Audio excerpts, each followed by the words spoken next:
right, so this session is titled Beauty, the Art of War, which is a strange thing to title a session about beauty, I know. Um, let me explain why that is. In part, the reason is because when I had developed this material, I had to figure out how to talk about beauty to 16-year-old boys who would not hear me if all I talked about were flower arrangements. Nothing wrong with those, truly beautiful, but those boys weren't gonna hang with me, and so we had to figure out a way to do it. Do I just look weird? Is this fine? I've clipped it. We're fine. Okay. Yeah. Insecurity done. All right.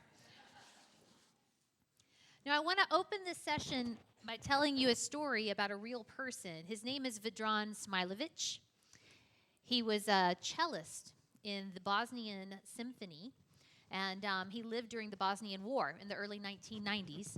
And when Bosnia declared independence from Yugoslavia, the Bosnian War began, or that was kind of part of all of that. But during that time, the Bosnian Serbs wanted to establish an independent state. And so what happened in the course of things was they laid siege to the city of Sarajevo. There, we're good. Sarajevo at that time was called the Balkan Jerusalem. It was a city of high culture. They had a deep appreciation of the arts. The city had a national library filled to the brim with treasures. They had a symphony hall, a theater, art museums, all of it. And so when this siege began of the city of Sarajevo, the Bosnian Serbs set up shop in the mountains surrounding the city, which was in an elongated valley, like an oval-shaped valley. And so the Serbs had heavy artillery and machines in the mountains surrounding the city, and they laid siege to the city by firing into the city, both in terms of mortar shells, often hundreds on a daily basis. They had snipers who would pick off people in the streets. And the siege of Sarajevo actually lasted for nearly 4 years, from April of 1992 to around February of 1996. It has gone down as the longest siege in modern warfare on any one city. Well, Vedran was living in Sarajevo during the siege. And one day he was in his apartment, and the story goes that a mortar shell was fired into a market square right near his apartment and instantly took the lives of 22 civilians, men, women, and children, who were in line for bread. It's a bread line. And so Vedran went with others and worked to clear the wreckage of what had happened, to help those who had been wounded, to do everything that he could. But at that point, Vedran reached his breaking point. And he did the only thing that he could think of to do. He ran back to his apartment. He got his cello. And he went and he sat in the crater where the explosion had taken place. And he began to play his cello, and I'm going to play for you the piece that he played.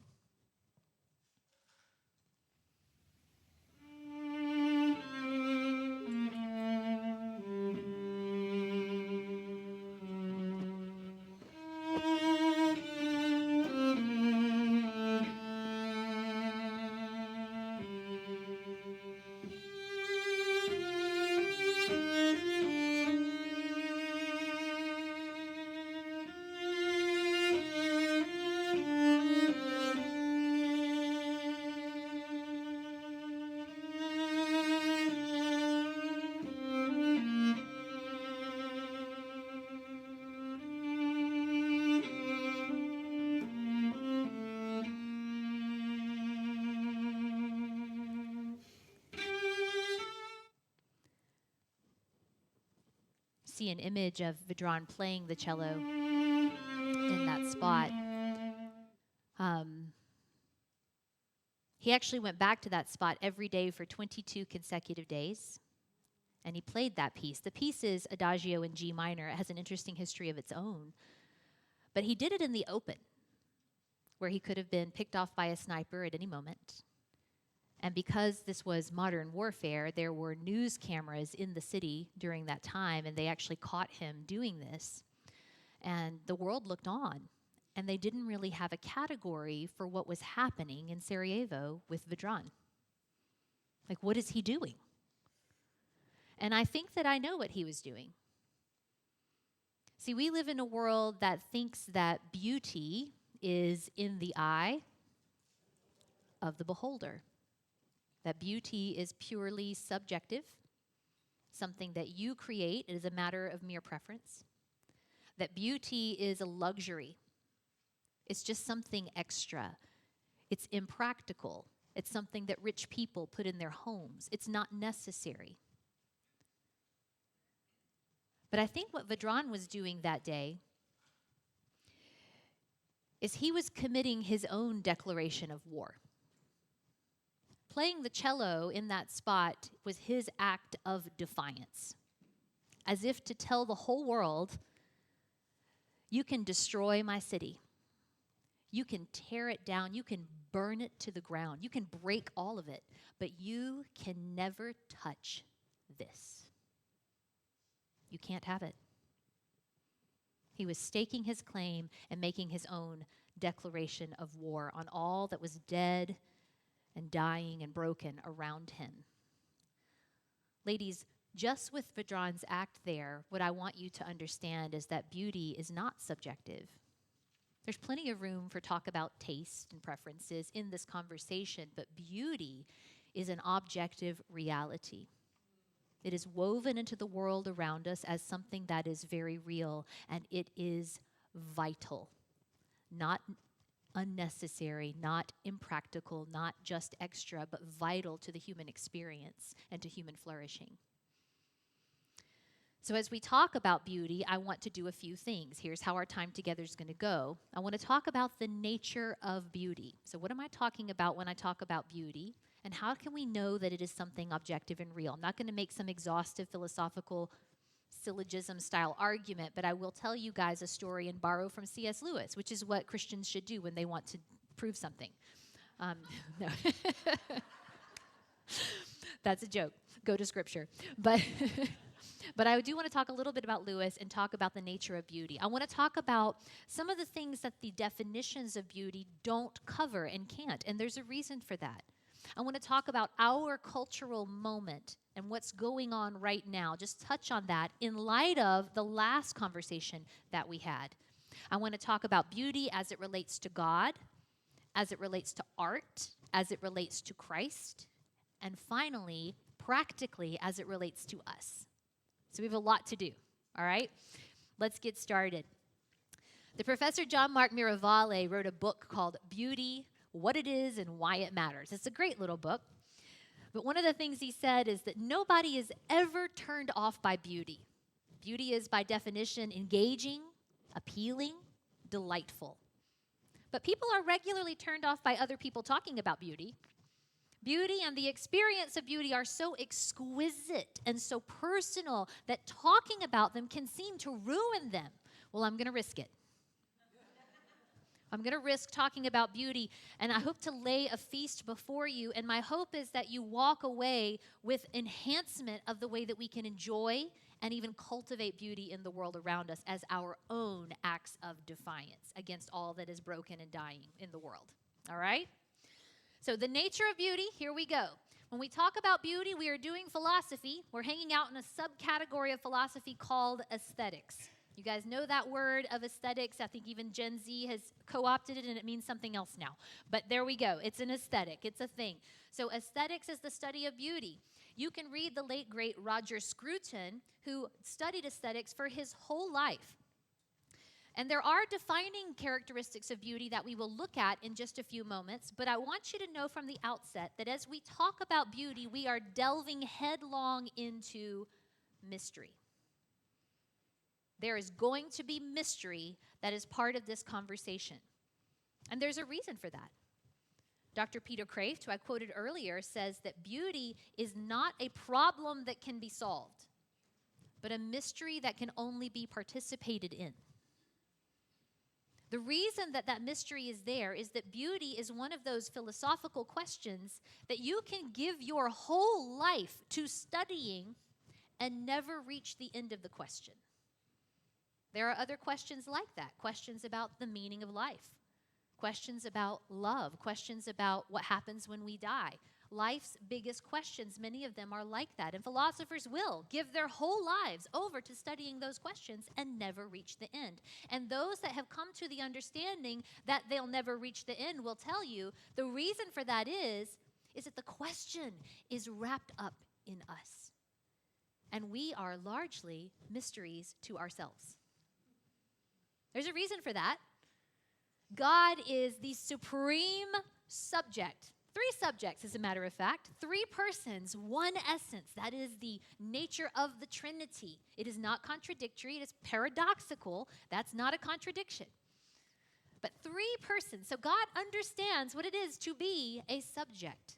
We understand somewhat because he made us in his image. So each of you is a subject. You're only one person, though. Each of you. Pretty sure.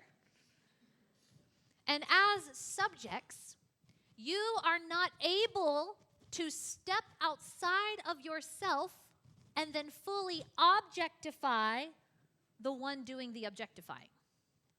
Do you guys follow that? Okay. Thank you. That's why I asked.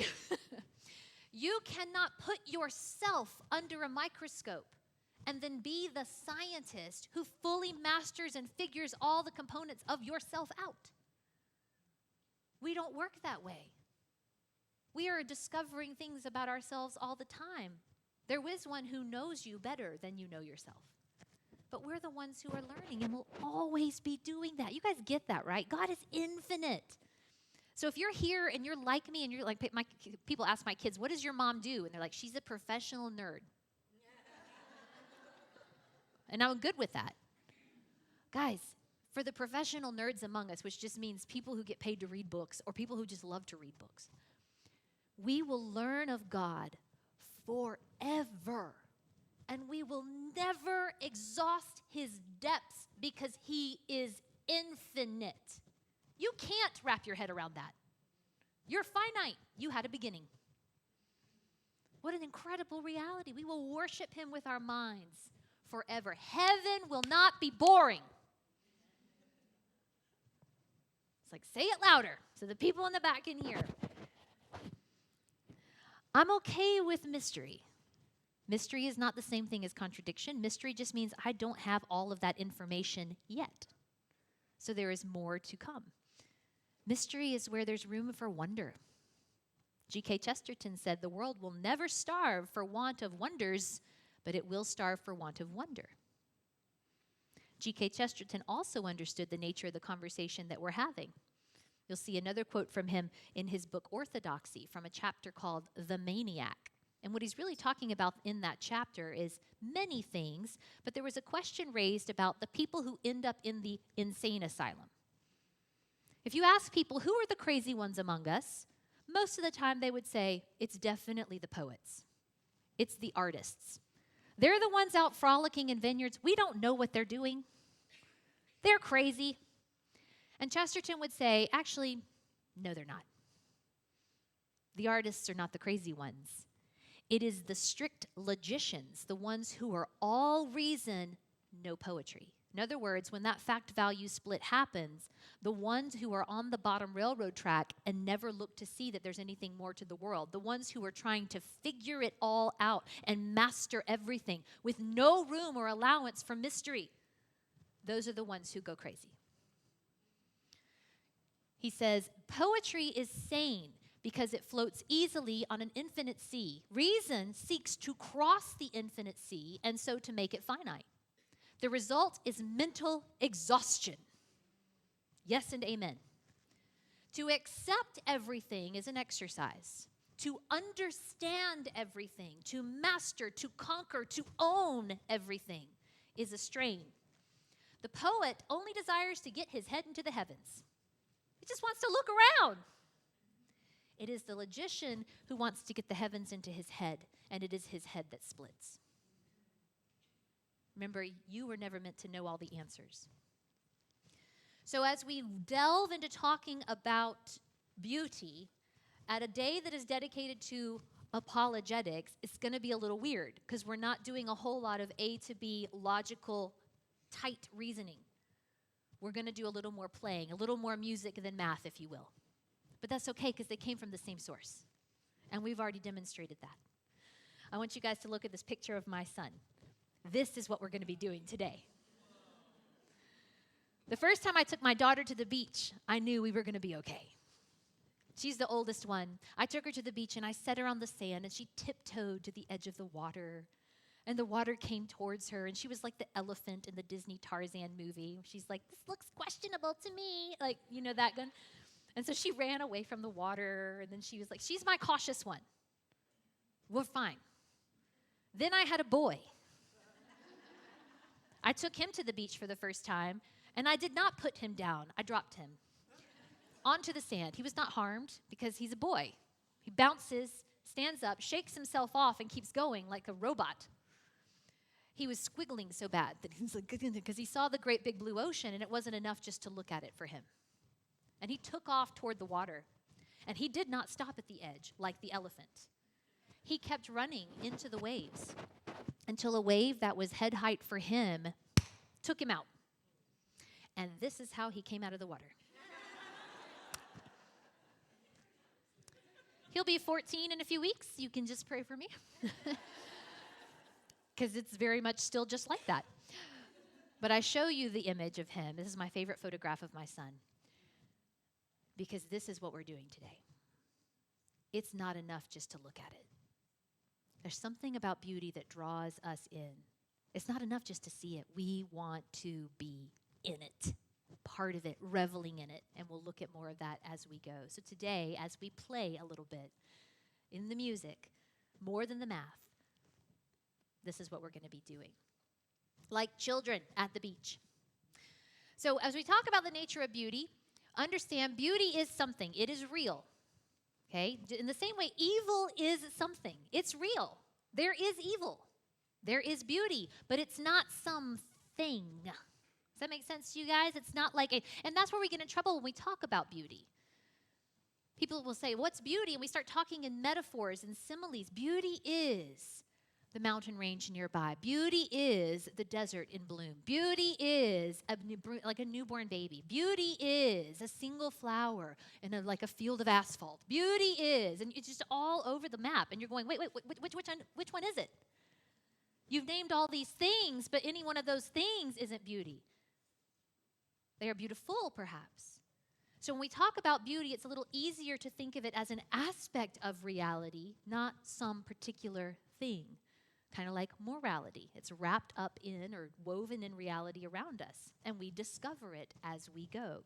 Beauty is something that is real. It's an aspect of reality just like truth and goodness are aspects of reality. It is objective, and it exists apart from my preferences, although I do have preferences. Again, plenty of room for conversations about preferences. Now, how do I know that beauty is something that is real? This is where I'm going to borrow from C.S. Lewis. C.S. Lewis wrote a book that wasn't about beauty per se. It was one of his nonfiction books called The Abolition of Man. And in The Abolition of Man, Lewis is reading a textbook that was written for high school students. He was a professor, and as a professor, he was often sent curriculums that were before they were sent out into circulation.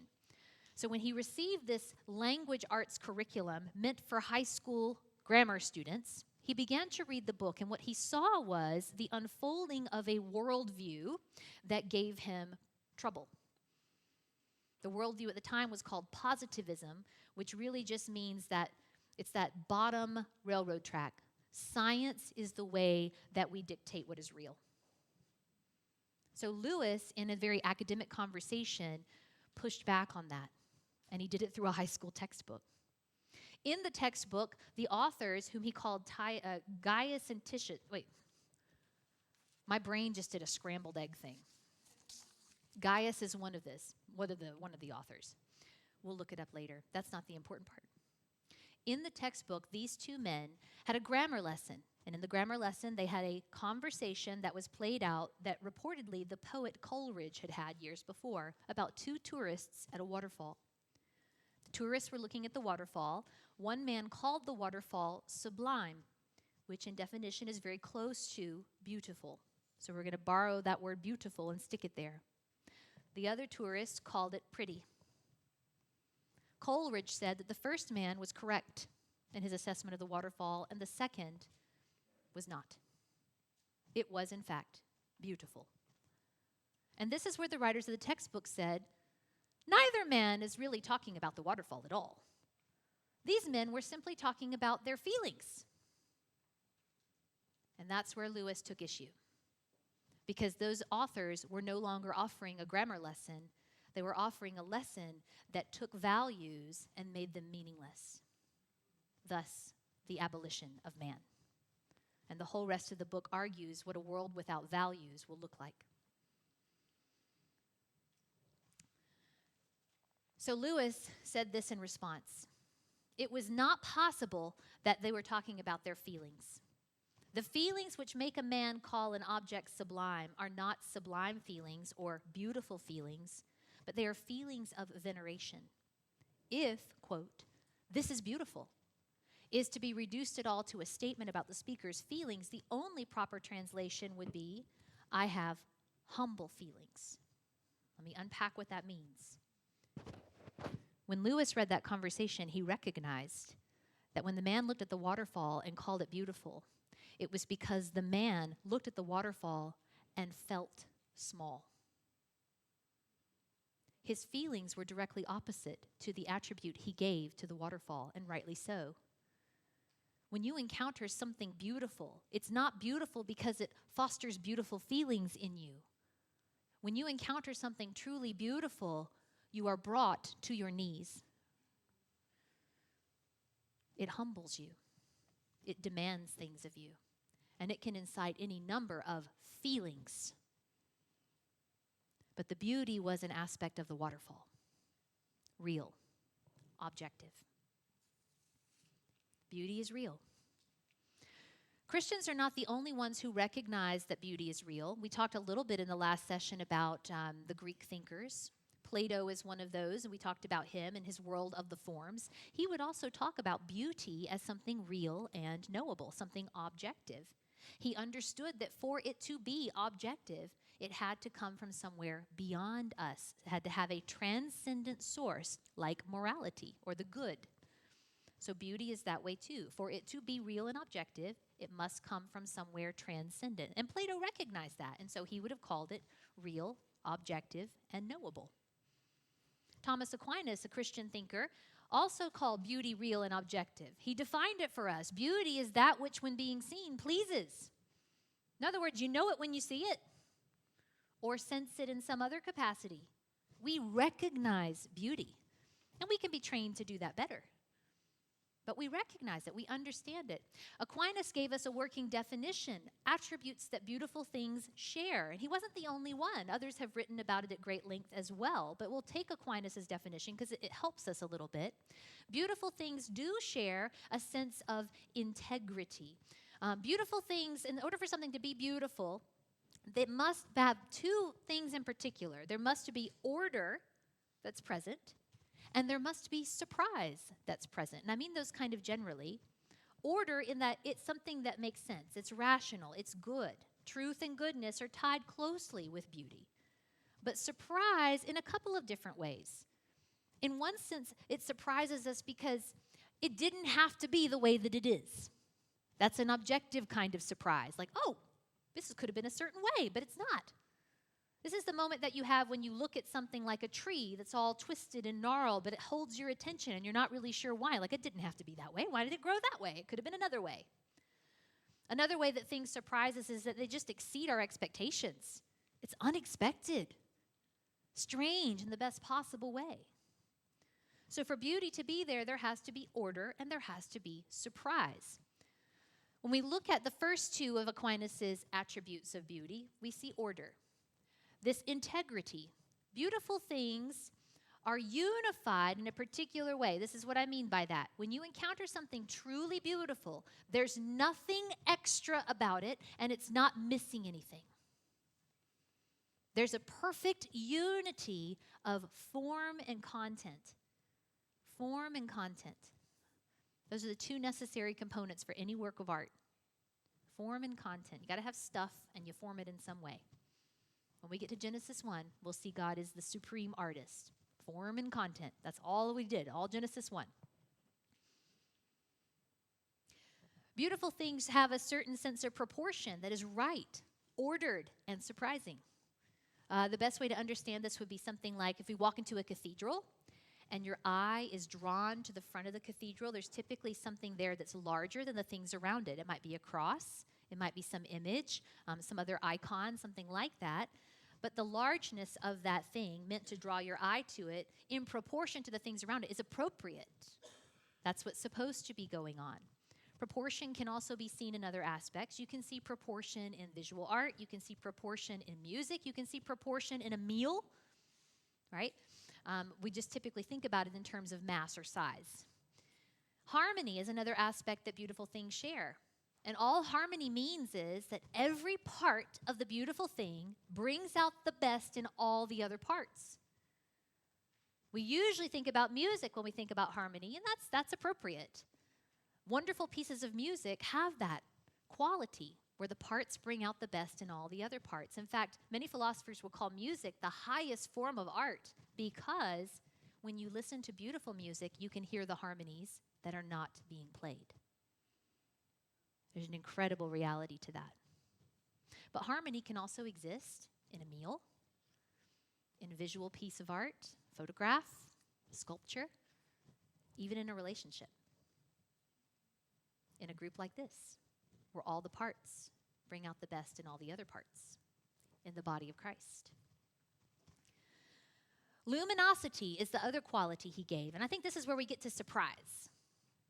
Aquinas said that beautiful things share a luminosity about them. You could think about this as something like a divine spark. That's the thing you know when you see.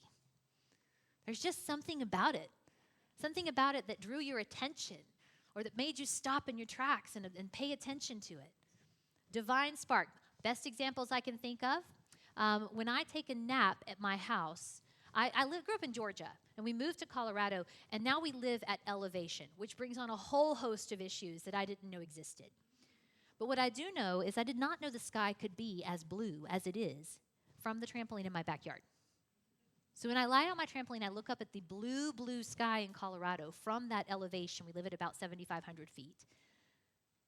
It looks like the blueness goes on forever and ever, and like it might just swallow me up. And if I'm captivated by it for long enough, I kind of have that weird sensation. Some of you might have had it before, where you feel like you are lifted out of your body for a second, and it feels a little bit freaky because you think, I'm not going to get back in.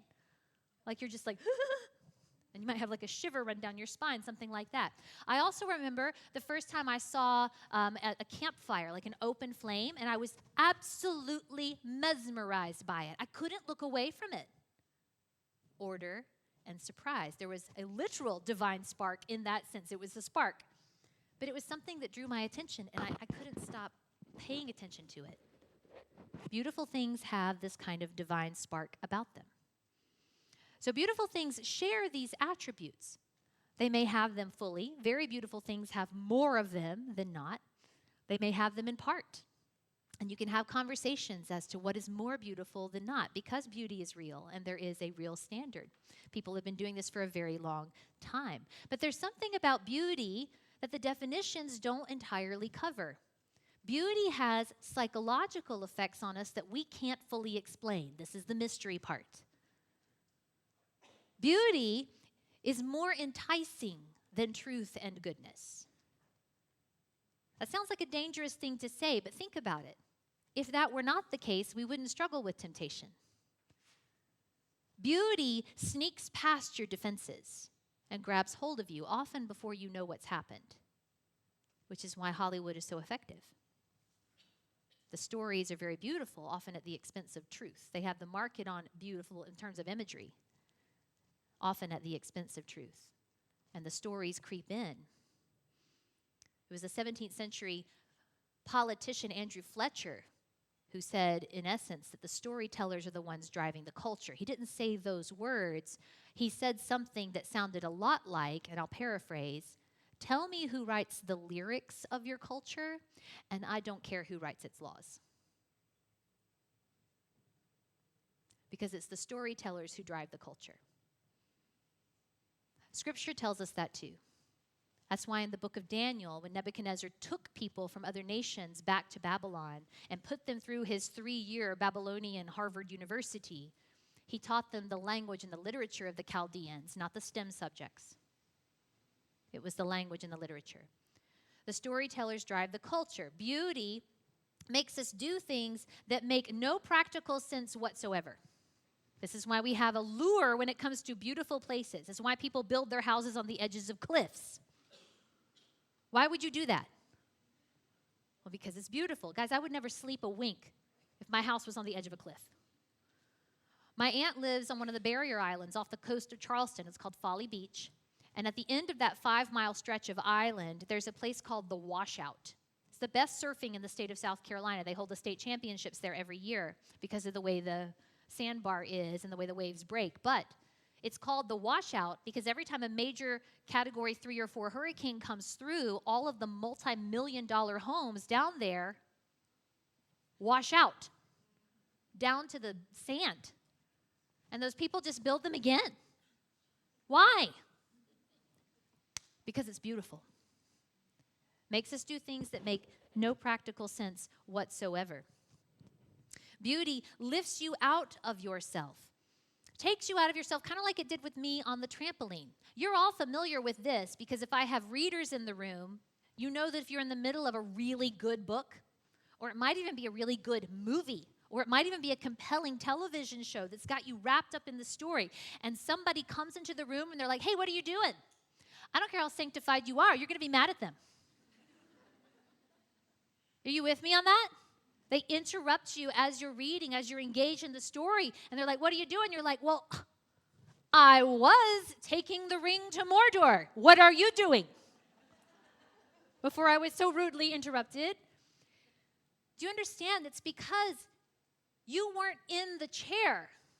You were transported somewhere else. You were taken out of yourself and you were in the story. Beauty does that to us. It takes us out of ourselves. It gives us quite a literal ecstasy, out-of-body type of experience. When we think about beauty, we typically think about people when they encounter beautiful things as having all this pleasure that comes with the beautiful thing. And that's true. Beauty gives us a great deal of pleasure. But if you're really honest and really thoughtful, when you encounter something truly beautiful, like I said a few moments ago, all myriad of feelings might come to the forefront. Beauty can bring great pain with it. Sometimes it can bring terror, fear, longing, not just pleasure. I think this is why people tend to cry over weddings, wonderful movies, stories, Publix Christmas commercials, all the things. Because something was awakened in you that you didn't expect. It's that surprise element, and it took you by surprise. It's enticing, it's strong, and the lure of it is that too. I meet young people all the time who will tell me that when they see a sunrise or when they're out with their friends and they see something in nature or there's something touching that happens, they're the person that's brought to tears, and their friends make fun of them. Are you crying again? Oh my gosh, look at her, she's crying. And their question for me is, what's wrong with me? And my answer is, maybe there's nothing wrong with you. Maybe you see more than they do. Maybe you're not the problem. Some of us are wired more that way than others, but beauty can bring about great pain. Peter Kraft will tell you the greatest compliment you can give to an artist is, you broke my heart. Beauty awakens that longing within us, and Lewis does talk about that in his essay, The Weight of Glory. But he calls it a type of homesickness. In that essay, when he talks about the fact that God has given us the morning star, he's talking about the sun, S-U-N. He's also talking about the S-O-N, the sun, the morning star. And as he writes about it, he says, we may see it on any fine morning. What more, you may ask, do we want? But we want so much more. Something the books on aesthetics, textbooks, take little notice of. But the poets and the mythologies, they know all about it. Remember, Lewis was a medieval scholar. Narnia was sung into existence. Lewis studied a time and place where people expected to encounter the supernatural at every turn. They were looking for fairies and dryads and wood sprites and different things, and perhaps in the wrong places. But their spirituality was more true than our practical atheism, because the world was a magical place and they knew it. So he said, the poets and the myths teach us something that the textbooks miss sometimes. We do not merely want to see beauty, though God knows even that is bouncy enough. It should be. We want something else which can hardly be put into words. We want to be united with the beauty that we see. We want to pass into it, to receive it into ourselves, to bathe in it. Think of Rogan and that great big ocean. It wasn't enough just to see it. He had to be in it. That's us. To become part of it. What would it be to taste at the fountainhead, that stream of which even these lower reaches proves so intoxicating? Indeed. That's a great question. And so the definitions don't entirely cover it. There is mystery to beauty, and that mystery is a good thing. There is room for wonder there.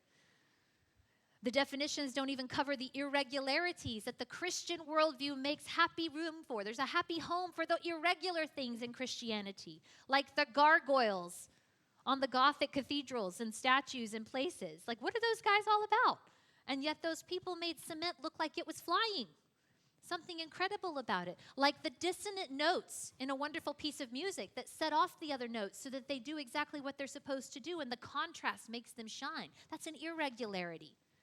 Anyone who's a photographer in the room or an artist, if you want someone to pay attention to the thing that you have just captured, you put your subject dead in the center. Where does it go? Slightly off center. Kind of like the human heart.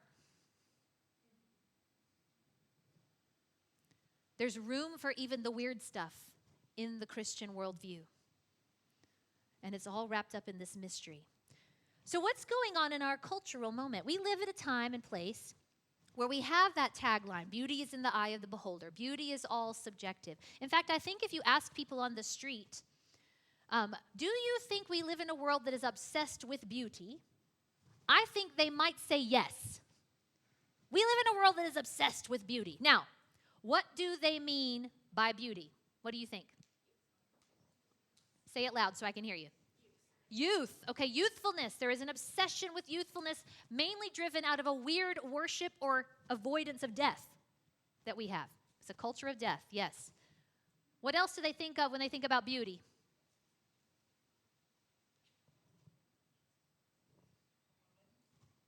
Physical appearance, particularly dealing with women.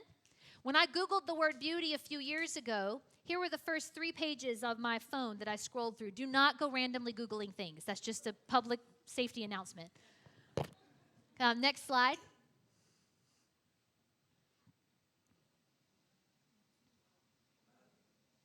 When I Googled the word beauty, this is what I got. This was about 5 years ago.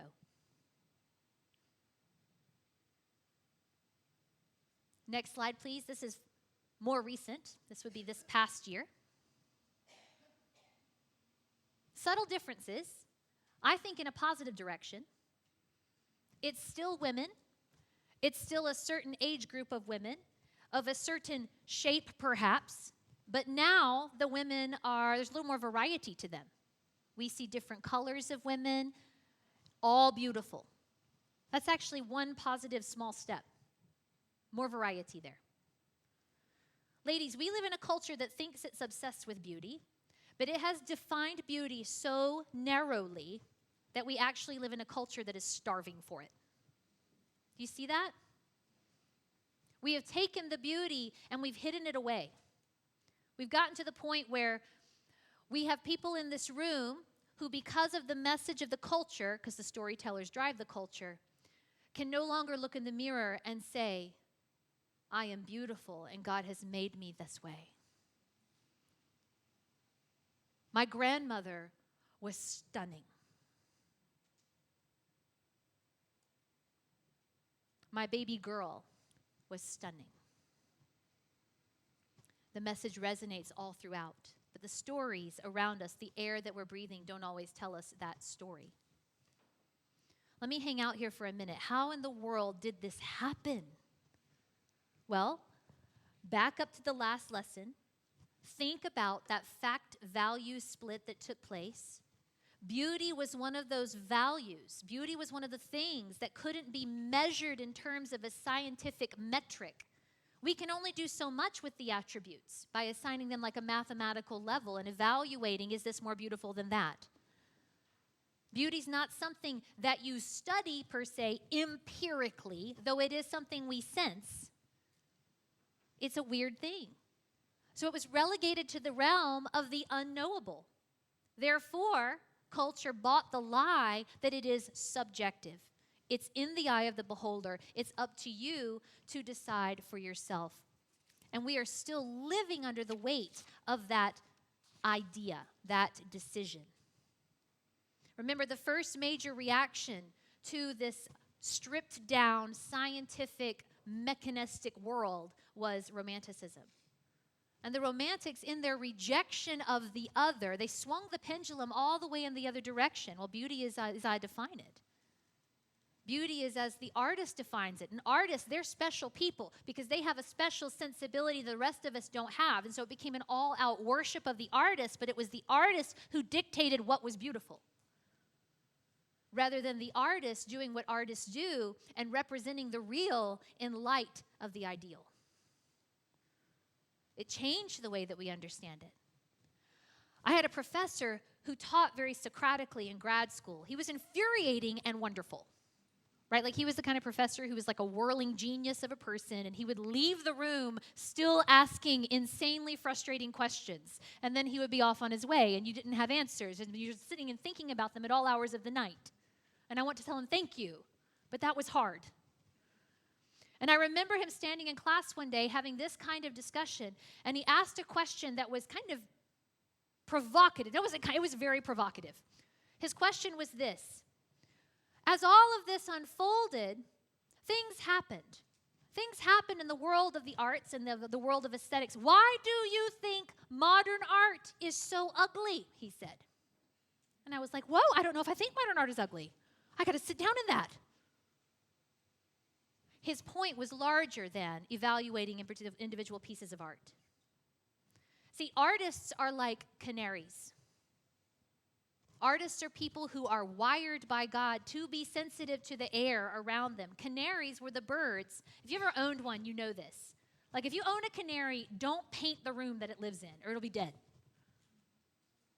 They're so sensitive to the air, they'll drop dead. You spray hairspray too close to them or something like that. So coal miners would take canaries in cages down into the mines. And they would know that if the canary went berserk or the canary dropped dead, that the air was toxic and they had to get out. That was their warning system. Ladies, artists are canaries to a culture. I think that because we don't have theology as the queen of the sciences anymore, we have artists many times who are creating things inspired by the ideas that they're taking in. And it's no wonder that modern art is ugly, according to my professor, objectively speaking. He said, if everything God made you to do, your very vocation, the thing he wired you to create, if the world took that and said, oh, that, beauty, yeah, it doesn't really matter. It's not really real. You'd be mad too. Maybe they were saying something. And we can trace it on down the line. If you look at the visual arts, the story that we unfolded earlier throughout history will play itself out. You see the hardline realism right around that 17th century of the landscapes and the portraits and the Dutch painters who were capturing things in such exquisite detail, the Rembrandts of the world. You see that shift within a very short period of time historically to one of my favorite times of painting, the Impressionists. But ladies, think about what's happening when you look at an impressionistic painting. The edges of reality are blurred. And if you had asked Monet, he would have told you that I wish I had been born blind, so that when I encountered a tree for the first time, I wouldn't know that it's a tree. because I'm trapped behind my sense perceptions, I would simply paint the way that the light falls on it. I would paint shapes of brown and green and different plays of light on that. And that was the impressionistic mindset. Artists tell us things about what's going on. But art, as we came on down the line with the Industrial Revolution and all of the others, became that impractical thing. We don't need artisans anymore. We don't need craftsmen anymore. We have Hobby Lobby. Hobby Lobby's not all bad, ladies. But we've lost something along the way, and that was it. It's impractical. It's extra. It's just a luxury. Oscar Wilde, who had his own issues, he said that art is the most useless thing. And that wasn't necessarily bad. You guys thought about that? There's something about the ornaments that you have in your house. Useless things, tchotchkes we call them. But don't they tell a story? Don't they tell us things about you when we enter into your space? There's something about the human experience where those things give us an at-homeness in the space that we're in. They're not nothing. They matter.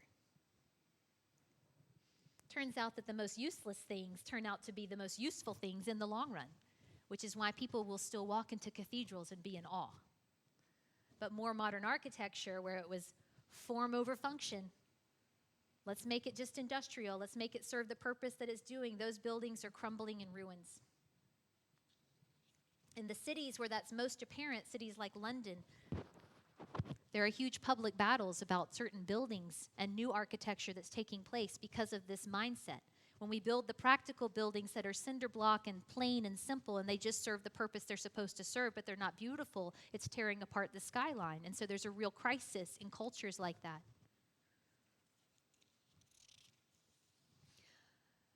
So beauty was considered something that was unimportant.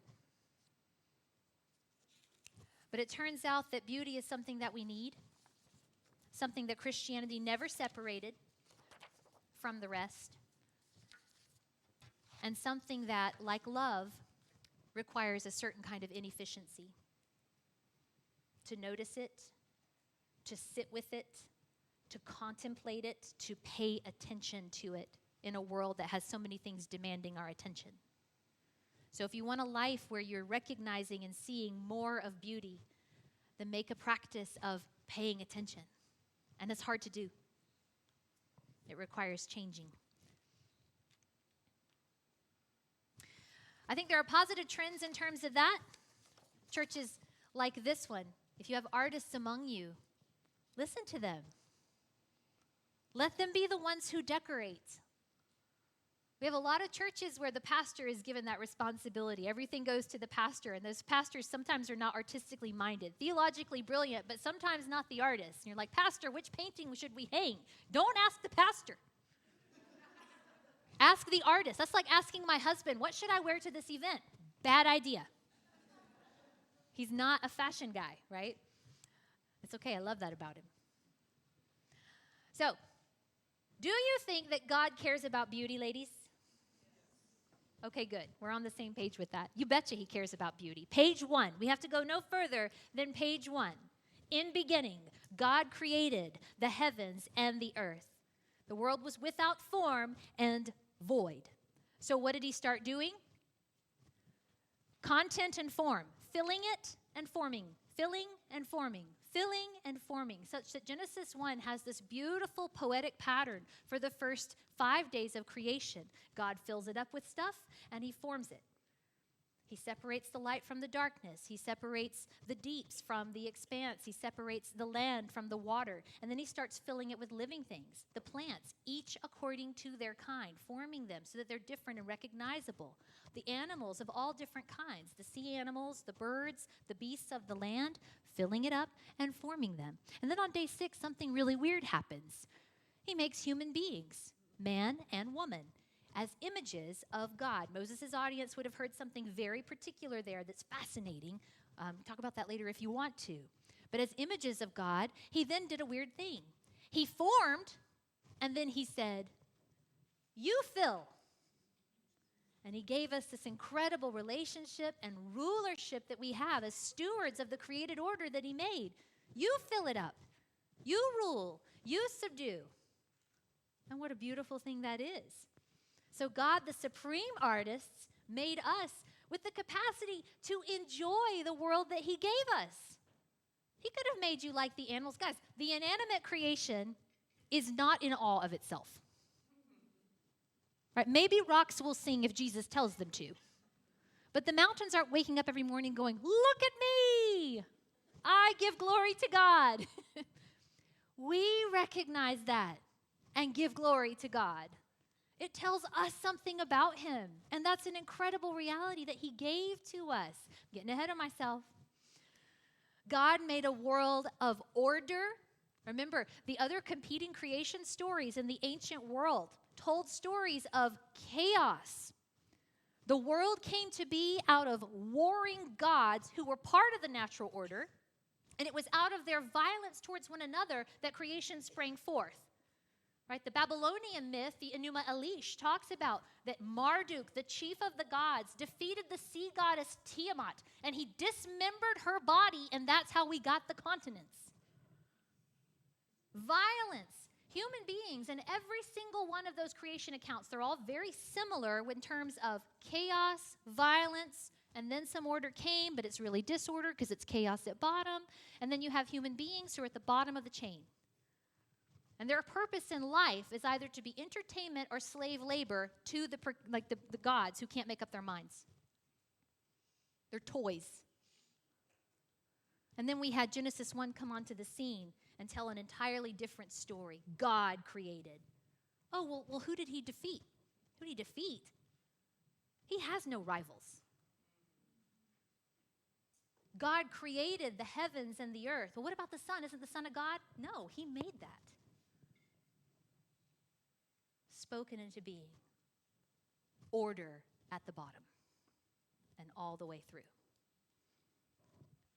Sin broke it. But God is still the one who's bringing it back into order. And he made the world in an incredible way. All of the perfection of the world, you know that if you take pictures, no matter what level iPhone you have, if you take a picture of something wonderful and you are dying to show it to a friend, you're like, you'll never believe, look at this. And your friend's like, great. You're like, oh, you had to be there. Because what you capture on your smartphone or what you paint or what you lay down on paper, it just doesn't do justice to the real thing. There's a perfection to the things that we see that we can't quite capture, which every artist knows, and it's perpetually frustrating, right? We're our own worst critics. There's a diversity to the things that God made. Every snowflake with a different crystalline structure. It's absolutely incredible. There's a profusion to the things that God made. You guys, it was not enough for God to just do one grand sunrise. It should have been enough. It could have been enough, but it wasn't. It wasn't enough for him to make one desert bloom. Could have been enough. Should have been enough, but it wasn't. G.K. Chesterton talks about this. He says, God is like a child, specifically a toddler. When I was 2.5 years old, maybe 3, I have a clear memory of my nightly tradition. When my dad would come home from work, remember I lived in Georgia, so I was at the screen door was shut, pressing the screen, I'm sure.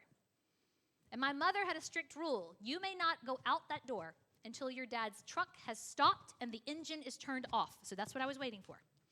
And he would pull into the driveway, and the truck would stop, and the engine would turn off, and I would bang the door open, hit the ground running in my bare feet, run all the way to the truck, and not even skip a beat. I wouldn't slow down. I would just launch myself into the air, and my dad would have rounded the front of the truck, and he would catch me. It was our nightly routine.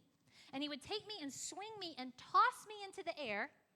And if I still think about it, like if I put myself there, I can still feel that moment. And then he would catch me. And he would put me down on the ground. And guess what I would say? Do it again, Dad. Do it again. And he would do it again. And he would do it again until he was done with do it again. And then he'd be like, squirrel, because I was 3 and it was easy to distract me. So let's go in for dinner. And so we did. But that's what toddlers want. Do it again. Do it again. One more time. Please, please, please, please, please, please. Chesterton suggests that maybe God is more like that. And we in our sin have grown old and bored. He couldn't get enough. And of course, the inventiveness, the things that God makes. We could sit and just wonder about it. Why did he make it that way? Why does it look like that? Questions that science cannot answer for us. So beauty demands that kind of inefficiency and attention, and God does care about it. We have to attend to things. He made us to be able to do that. And guys, if you give yourself over to it and attend to it for long enough, you reach the point where you stop working to attend. You guys know what I mean? Like you're not working anymore. In fact, you reach a state of not working at all because you reach a state of contemplation. And if you reach that state, some of you have been there before.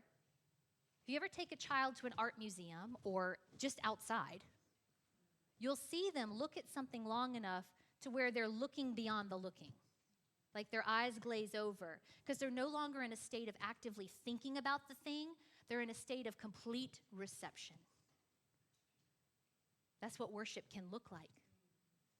We reach a state of contemplation, but it does take the work to get there, especially in a world that demands our attention in so many different places and in a world with so many screens. I'm not entirely anti-screen, ladies, but I will tell you this, the screen dictates where your eyes look. When you turn the screen off, you have to work with your eyes to take it all in, and it's a different way of interacting with the world. I want you guys to think of a very beautiful place. We're still talking about God and beauty here. Just take a few moments and think of the most beautiful place you have seen. It does not have to be somewhere grand. It might be a piece of a garden. It might be a room in someone's home, a corner of a room. Wherever it is, I want you to have it and hold it in your imagination for just a little bit. Nod at me when you got it. You made up your mind. Maybe some of you have like too many to choose from. Once you found it, I just need a little I've got it. Okay. Let me share some beautiful places with you. We have an image here of the Lake District. This is where Wordsworth wrote a great deal of his poetry. Absolutely stunning. Next slide. This is Fiji, because Fiji, as if I needed a reason. Next slide, we can go smaller. A sunset at the ocean. Is there anything better than watching the sun rise or set over the water? This is a garden somewhere around Washington, D.C. I very much want to live near this garden and not to have to be the one to tend it.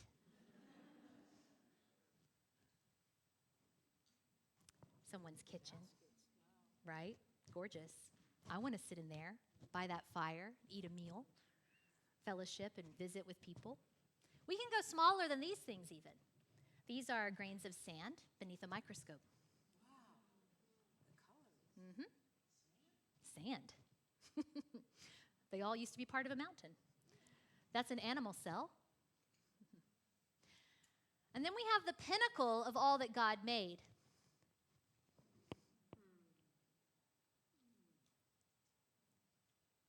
Roger Scruton said, "The beauty of a human face is a symbol of the expression of the life lived.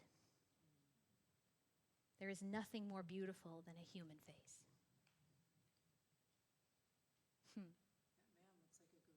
That man looks like a gorilla. It's the lighting. Look at his smile. Look at his eyes. Incredible.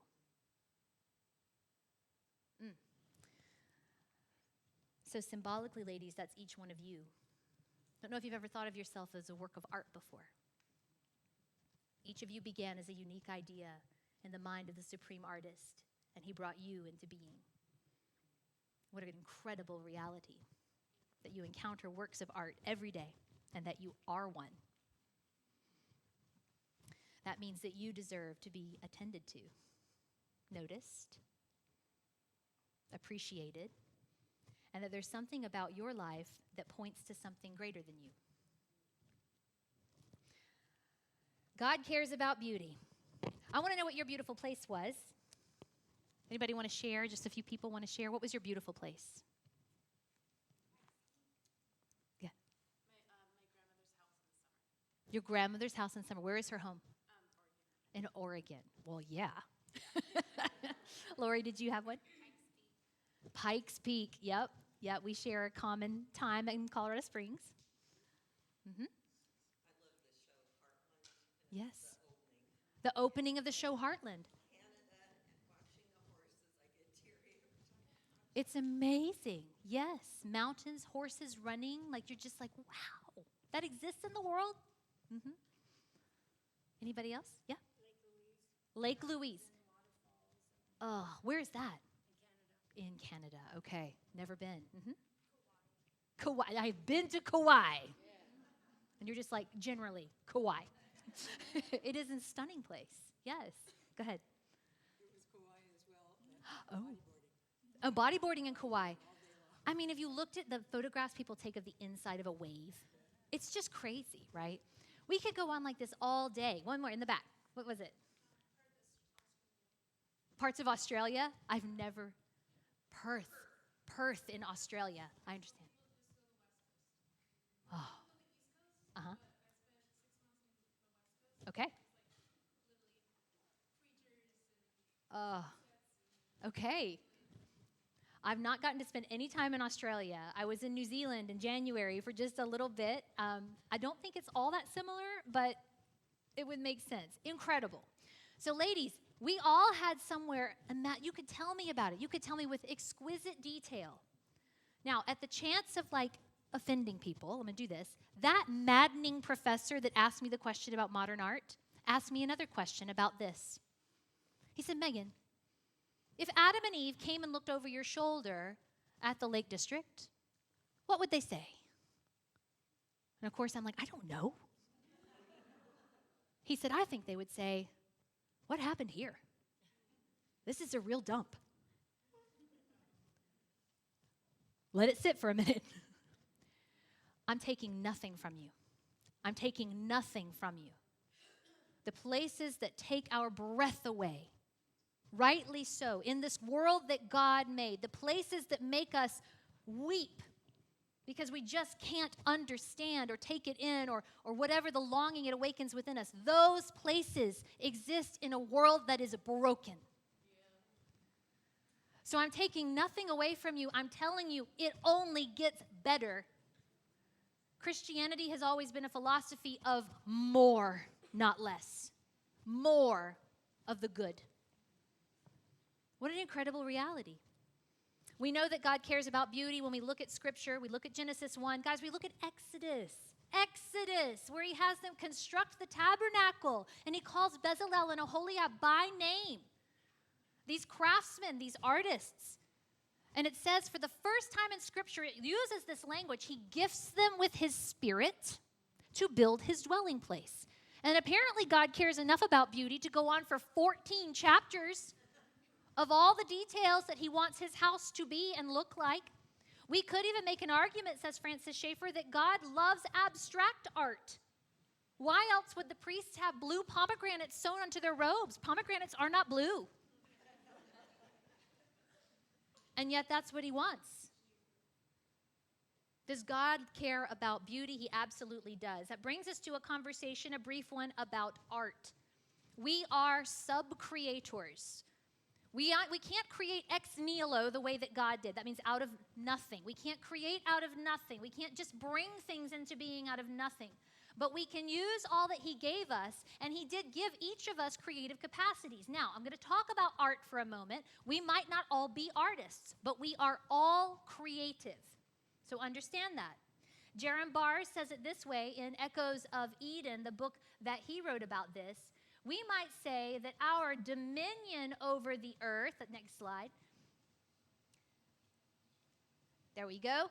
It means that we till the garden of these things: color, words, form and texture, sound and harmony, stone and clay, and imagination.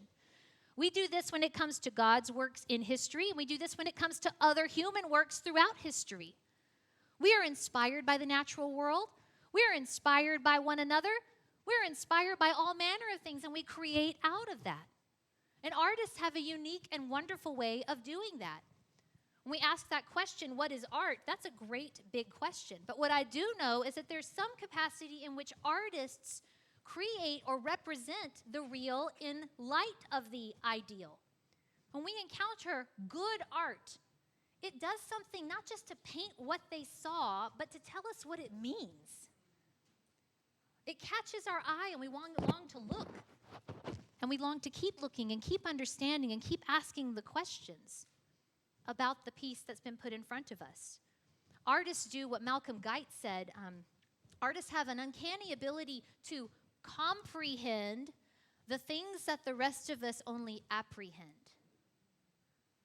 They take these notions, these abstract ideas, and they give them a concrete existence so that we can encounter the art and remember things, true things, that we forgot we already knew. That's what good art does. You learn things about the artist when you encounter the art, but you also learn things about yourself and about the world and about reality. If there's a difference between good art and bad art, it might be that. Good art, beautiful art, helps us remember. It helps us remember what is true. It reminds us of who we are and from whence we came. There is some art that does that.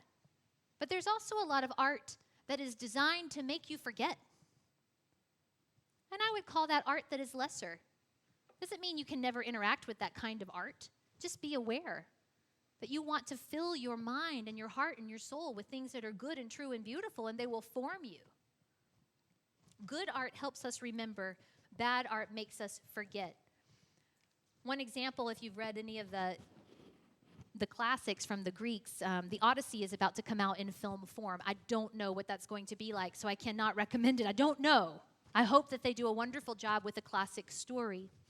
But in the Odyssey, you have two female characters who are examples of this very thing. You have Penelope, who is the wife of Odysseus, who is trying to get home after being away at war. He's been gone for 10 years. And he's battling to get home, and he goes through all these grand adventures, and it's a wonderful story to read. You also have Helen of Troy, who is the one who kind of, sort of helped start the whole thing to begin with in the Iliad. And you have a scene where Odysseus' son visits Troy, and he's with his soldiers, with his men, and they're talking about the battle. And Helen is so tired of hearing the truth of what took place, so tired of being reminded of all these things, that she puts a draught in the men's drinks to make them forget. And so they feast, and then they forget, and they talk about frivolous things. But Penelope is the one who sits at home waiting for her husband to return. And she has all of these suitors who are after his throne. And day in and day out, she goes up to her upper room, and she's weaving a burial shroud for her father-in-law, who interestingly is not dead yet. I guess she's preparing for it, and she wants it to be beautiful. But she is a weaver. That is her art. She weaves the burial shroud all throughout the day masterfully. And at the end of each day, Penelope goes back to that room and undoes the work that she did to put off the suitors. I'm not finished yet. I'm not finished yet. I'm not finished yet. Tells us a few things. We know that art is not existing for its own sake. Penelope's art, her skill, is given over to remembrance. She goes and weaves every day as an act of remembrance, knowing that her king will return. Helen wanted everybody to forget. Good art helps us remember. And in fact, when we encounter art, we have a temptation in our society to stop at the art, and that creates problems. Romans 1 has told us all along that we're going to get to the point where we worship the created things instead of the one who made them. This happens also with art. If we stop at the art, that can become idolatry. And there is a temptation in our world to own and to master and to conquer and to take the beautiful things for ourselves. But what if we were able to look along the beautiful art and see the source? What if we were able to look along it instead of just at it? Lewis talked about that in an essay he called Meditations in a Tool Shed, after being locked in a dusty old tool shed. He said it's one thing to look at the sunbeams coming through the door and see the particles of light dancing in them. It's quite a different thing to step into the beam and look along, and suddenly I'm no longer in a tool shed. I see green leaves and birds and a blue sky and clouds, and the world was so much bigger than he thought it was. Good art that helps us remember invites us to look along it, not just at it. You ladies, as works of art, have lives that can be looked along. And because God is writing your story, that testimony is something people look along and see the source. All right, let me bring this to a close as quickly as I can. Jesus was beauty incarnate, not because he was beautiful in appearance, but because there was something about him that was irresistible. The Greek word used to talk about Jesus is the word thauma, T-H-A-U-M-A, thauma. The best we can do with that word is it means there was a kind of astonishment or a wonderment. So when people encountered Jesus, that was the word that was often used to describe their reaction. They wondered at him. They were astonished at him. He was other. He was different. And they didn't really know what to do with him. There wasn't a category they could fit him into neatly.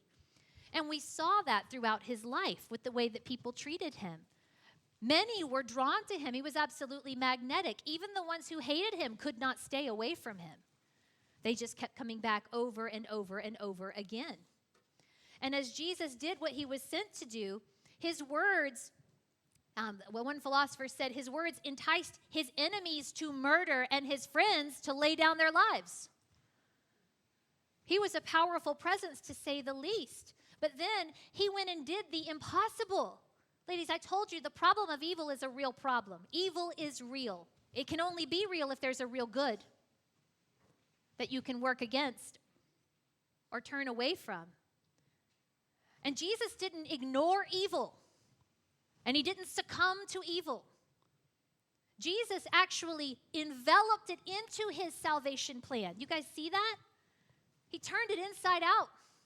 He committed his own act of defiance by taking the most hideous thing in the whole world, the crucifixion, and taking what is most ugly, next slide, and turning it into something that we can't stop paying attention to. You guys understand when he was led to the cross, you talked about this last week, I hope. It was an act so humiliating that crucifixion was meant to erase someone from the pages of history forever. They were never to be spoken of again. It was the ultimate humiliation. And Matthias Grunwald here has done a kind thing by painting Jesus with a loincloth. He would have been crucified naked.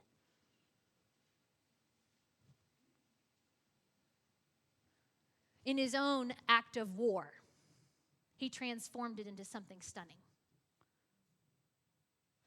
And our lives become the things that, like John the Baptist here in the corner with his weirdly long index finger. The artist did that because he wants you to look at it. Our lives become just like that. See? See? It's about him. It's all about him. See? Jesus is amazing. Next to Jesus, we are beautiful, ladies. The source of all that is beautiful indwells each one of you. Jesus' victory, by the way, what he did allowed very simple people, right? The 12, minus Judas, of course, but the 12, largely uneducated fishermen, overturned an empire. In the next slide, you'll see an image of Perpetua, the Roman woman who became a Christian, whose diary you can find online, who was killed in the arena, exposable to a Roman society that saw her as a source of entertainment as she was slaughtered. But she got everybody's attention too, kind of like Vedran did, because in that arena, as she was cut down by a wild, large cat of some kind, a record shows, it didn't kill her, and she stood again, and the order was given for her to die by sword. And as the executioner killed her, she was reported to have died looking at heaven and smiling. People like Paul, people like Perpetua, people like the disciples, people like you and me, although we forget sometimes. What we have within us, if we understand it, if we begin to understand it, is the kind of thing that allows Paul to stand in front of the most powerful people in the known world and say things like, you can do whatever you want with me, but you will never have me.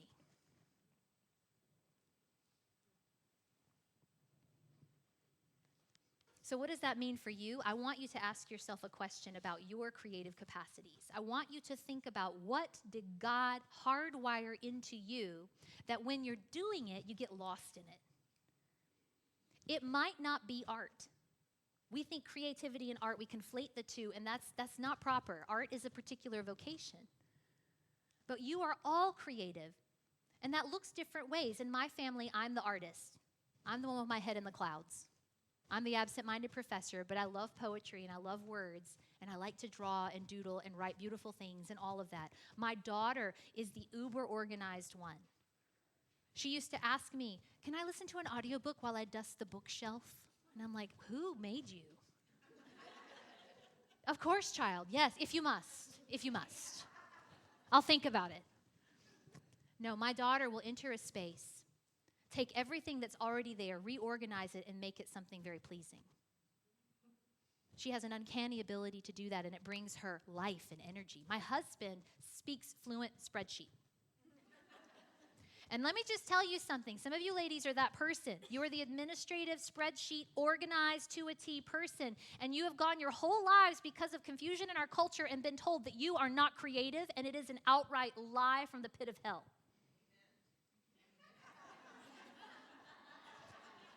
Your creative capacity is exactly that. Your mind is designed to work such that you are probably the friend that others come to when their world is in chaos, because you have the ability to get straight to the point and see what's going on. And when they talk to you, they leave and the edges of their world stop vibrating, because now it's all in order and at rest. That's a creative capacity, and it's one that heals. Engineers, doctors, lawyers, all have creative capacities that make our world flourish. Poets, writers, storytellers, athletes. My son, the way he moves is so graceful, but I can never tell him that because he would hate it. That makes me sound like a girl. Like, no, son, your movement is beautiful. You are so smart with your body that you know how to do things. He's such an athlete. My husband, to rest on a Sabbath Sunday, will go sit and tinker with his motorcycle. He will bring repair to what is broken. Some of you know how to build things that weren't there. We can all be producers rather than consumers. Some of you know how to organize what was messy. Some of you know how to take a space and make it say something about the person that lives there, so that when people walk into their home, they know them. Some of you have a gift of hospitality, and you know because you thought of people before they arrived in a way that blesses them. These are creative capacities that God hardwired into you, and you have many. So the job is to identify them, and I want you to do that because I want you to take on a whole understanding, and we're going to kind of bring it down to this last point, feasting. Feasting deals with food, but I want us to feast on creativity and take it and turn it into something that you never even imagined could be. C.S. Lewis wrote in The Lion, the Witch, and the Wardrobe about a feast in the forest. I read about this in a blog post from a writer named Kelly Keller years ago. It was called Feasting and the Art of War. And in that blog post, she wrote about this very feast and how the animals were feasting. Does anyone remember who brought the feast to the animals? Father Christmas. Narnia was trapped in always winter under the rule of the White Witch who had taken over and was reigning. Always winter, never Christmas. Always winter, never spring. It was trapped in a perpetual we call it a wonderland, except her reign was one of terror. But Father Christmas comes and he brings a simple feast to the animals, and they're having the feast in the forest. And as they're feasting, the White Witch comes on her sled, and she sees what they're doing, and she demands to know why they are breaking her laws. Why are they feasting in her forest? Where did you get this feast? And the animals tell her, Father Christmas brought it to us. And the squirrel, he kind of loses his mind because she's going, no, he didn't. You're lying. Take it back. And the squirrel says, yes, he did. Yes, he did. and she turns them all to stone.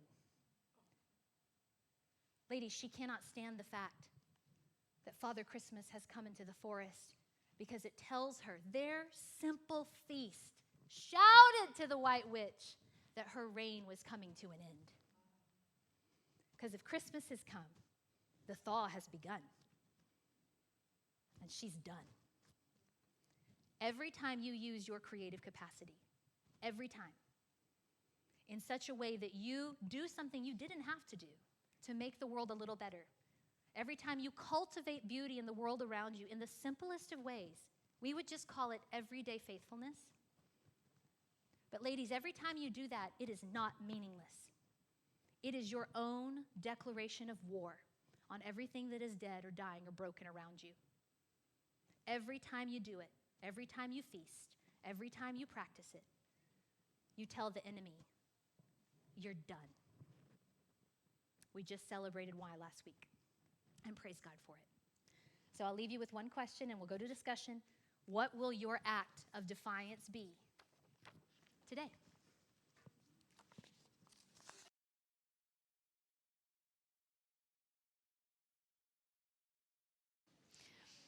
All right, how are we doing? You guys are amazing. My hat is off to you at this point in a day of Christian apologetic stuff. Like, I need a dark room and an Advil. So but you guys are like, So I'm having fun. Okay. How can I serve you guys? You can plumb the depths of my ignorance or learn what you want to learn. Go for it.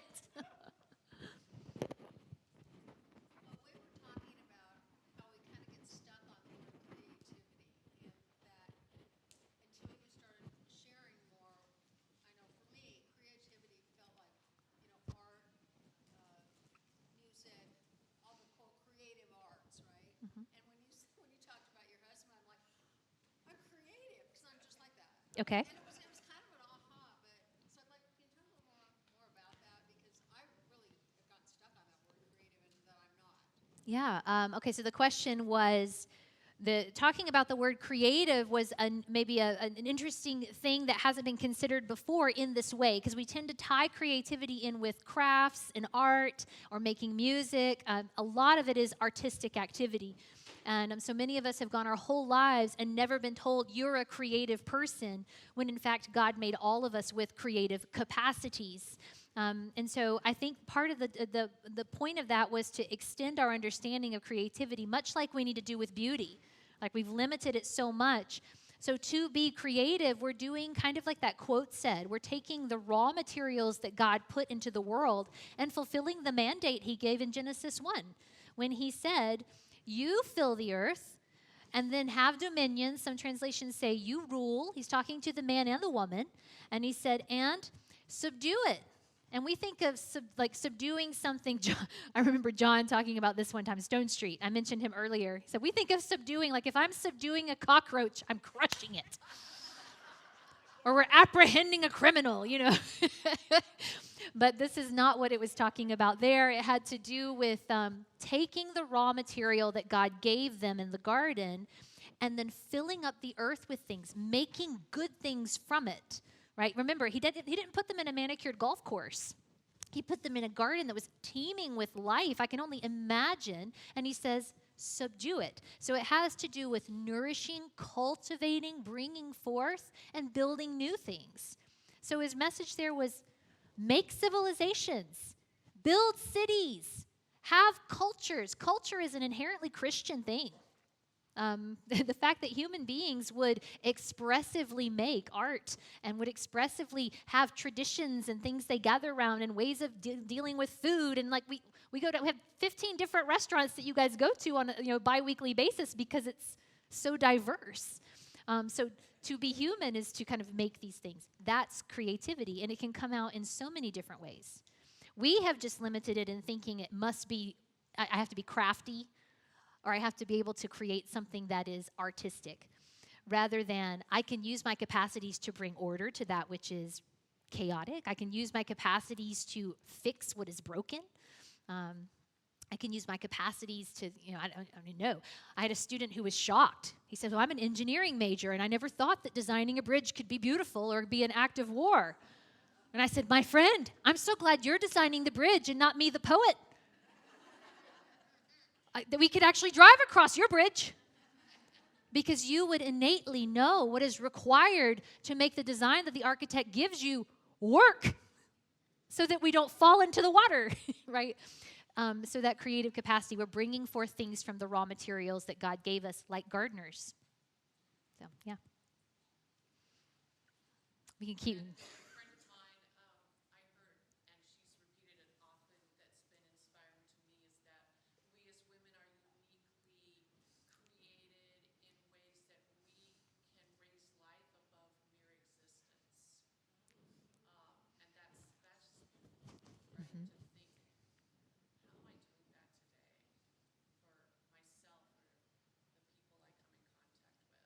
Oh, yeah, we as women, say that phrase again. We have the unique ability to raise life above mere existence. Oh, my goodness. All right, I'm going to have to sit with that, but I can't do it right now. I'll do it later. Okay, I love it. I love that phrase. Yes, to that point, because we could keep even going with that Genesis mandate given to the man and to the woman. Those words that were even used in Genesis. I had to delve into this recently because you get asked all the time about, like, what does it mean to be a woman? Because we're asking that question in our culture right now, and it's interesting. It's a great question, and Scripture speaks directly to it. And that word there in the Hebrew is the word nekebah. The word given for male is zakar, and they're in their noun form in the Genesis 1 passage, Genesis 1:27, I think it is. Let's make them male and female. And the nouns have significant meaning that have to do with a physical reality. We are body and soul. There's like sex and gender are not separated things, right? So the male term, this is PG-13, but we're all okay. The male term has to do with something that pierces. And the female term, the noun form, has to do with being bored into, right? But in the verb form, when we see that female word used elsewhere in Scripture, it has to do with being open. It has to do with receiving. It has to do with invitation. So to be a woman looks, the natural law tradition will tell you, like Thomas Aquinas tradition will say, it is the potentiality for motherhood. And that may or may not manifest biologically. But every woman will, in some sense, be a mother, like Mother Teresa, who never had children of her own. The Greek form of the word, to your point, this is where my brain went. When Jesus talks about the woman in Mark chapter 10, in a strange little passage there, the word he uses, I believe it's thelus, and the word picture from that is a mother breastfeeding her child. And so to your point, motherhood, to be a woman, looks a lot like nurture.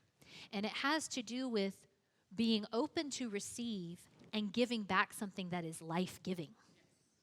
And that's a beautiful thing that you said a moment ago that I want to just chew on. So you do that. We all do that as women. But what that looks like to be a godly woman who nurtures, who receives and gives back something that's life-giving is as diverse as this room. Because we all reflect, we image God in our womanness. It's not about us. He's still the main character. But we also do it uniquely. And that's amazing. Yeah. Oh, yes. Thank you.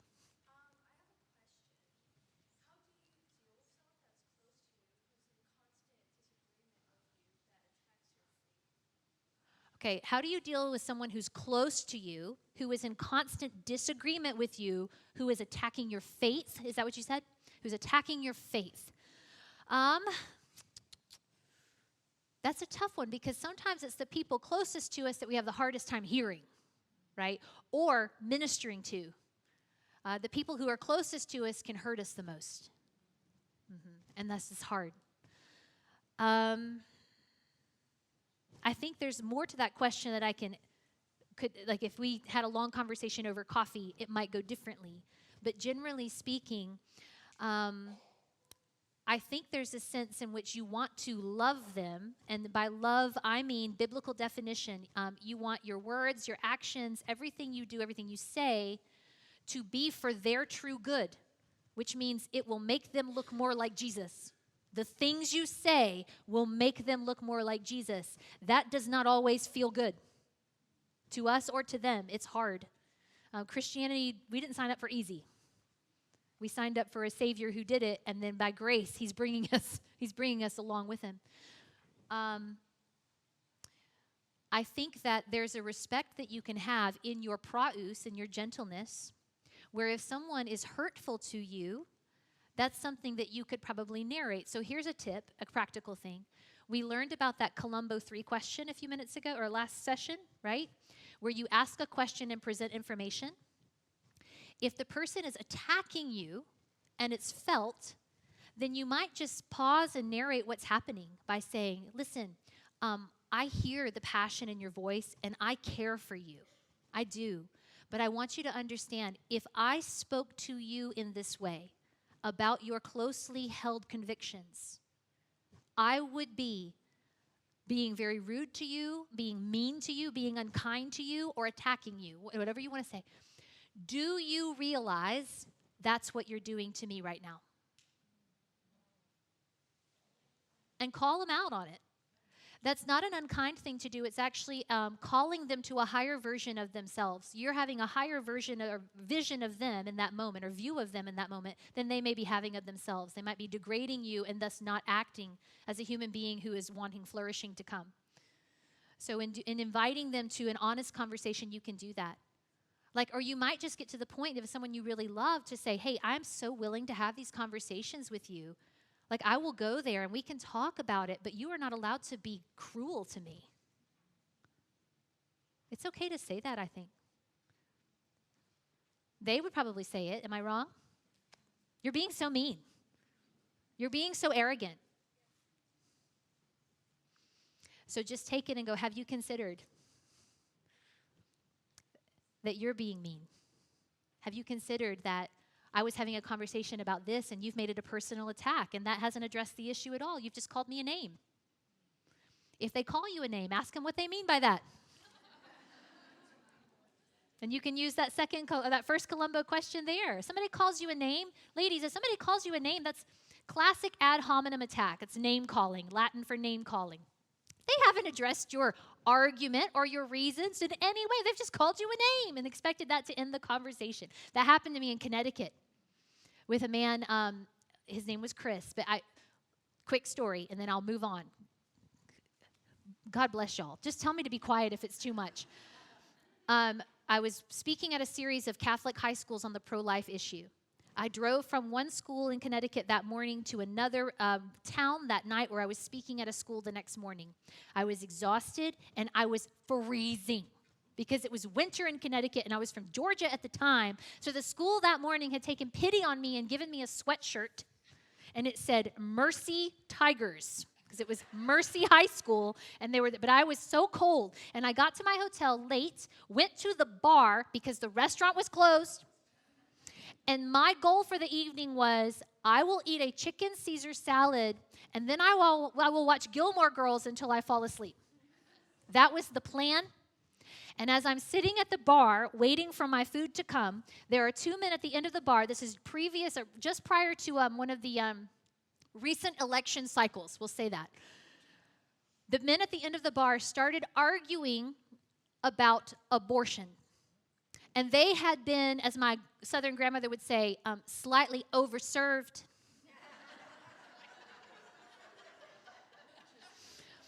And so in that moment, it was as if I did not hear an audible voice from God, y'all. But it was one of those moments of where you felt compelled, because it's like the Holy Spirit, it was like He was saying, Megan, this is what you trained for.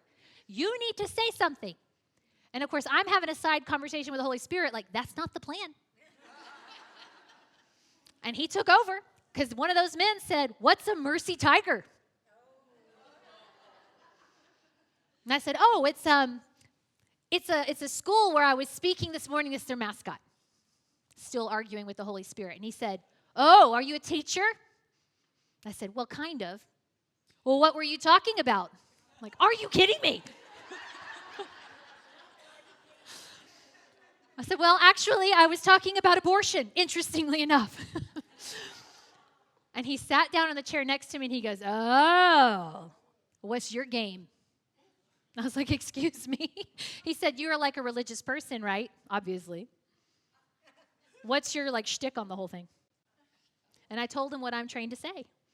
I said, I'm pro-life because the science of embryology tells me that from the moment of conception, you and I were living distinct and whole human beings. And there is no morally relevant difference between the embryos we once were and the adults that we are today that would have made it okay to kill you back then, but not now. And so he made himself very comfortable. And he started talking, and we got a little bit into the conversation about 15 minutes in, and he finally, something I said caused him to snap. He got a little agitated, and he looked at me, and he goes, stop, stop, stop, stop.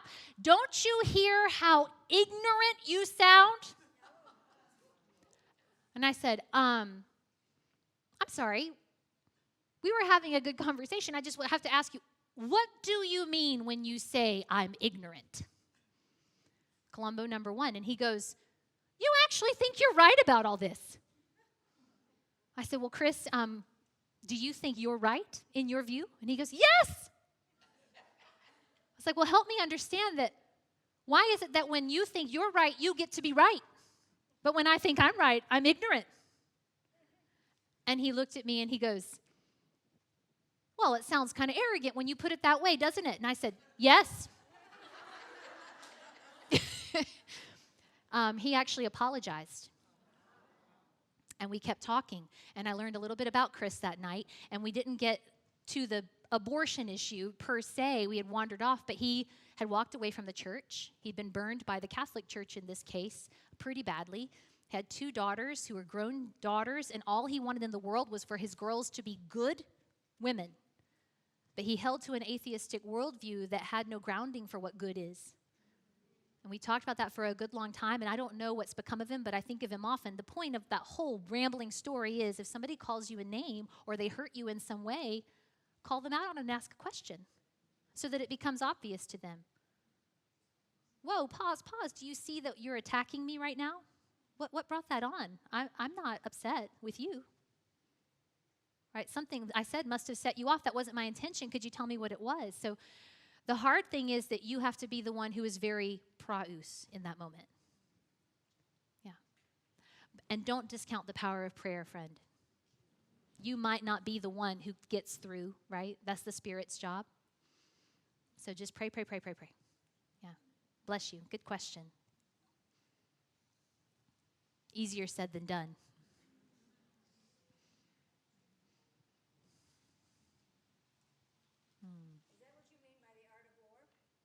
Yeah. It wasn't what the Chinese author meant by it. It was a play on the words. So in a manner of speaking, yes. But also, in what ways can we utilize what he's given us so that we can, with gentleness and respect, cultivate that beauty in the world? And in doing so, those are our acts of defiance. Mm-hmm. In a good way. It's like a... Yeah. Mm-hmm. Amen. Okay. Yeah. Bless you, ladies. Thank you. It is a gift, by the way, to be among you all, to see the way this community works, the way this community loves and honors one another, and the way you dig into these things. So I am just inspired by all of you, and I want to thank you. So God bless you.